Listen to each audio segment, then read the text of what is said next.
दोस्तों दुनिया भर में कोई एक शब्द जो पिछले 4-5 दिनों में सबसे ज़्यादा चर्चा में रहा है वो है मिडल ईस्ट। तो मिडल ईस्ट सुनने में पहली बार में तो ऐसा लगता है कि हम दुनिया के किसी केंद्र वाले क्षेत्र के बारे में बात कर रहे हैं, जबकि वास्तव में ऐसा कुछ भी नहीं है। तो आज हम बात करेंगे मिडल ईस्ट शब्द के इतिहास के बारे में। दोस्तों हमारे मानव इतिहास का एक ऐसा कालखंड रहा है जहाँ पे यूरोपीय शक्तियों ने पूरी दुनिया में राज किया है। तो ये जो मिडल ईस्ट शब्द है ये इसी यूरोपीय औपनिवेशिक सोच का नतीजा है।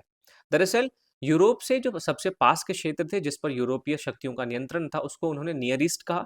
फिर यूरोप के जो दूर के क्षेत्र थे जिस पर उनका नियंत्रण था, जैसे चीन और जापान तक के जो क्षेत्र थे, उसको उन्होंने फार ईस्ट कहा। और नियर ईस्ट और फार ईस्ट के बीच का जो क्षेत्र जहाँ पे अभी आपको ईरान, आपको तुर्की देखने को मिलेगा, फिर इराक देखने को मिलेगा, इस क्षेत्र को उन्होंने मिडल ईस्ट कहा।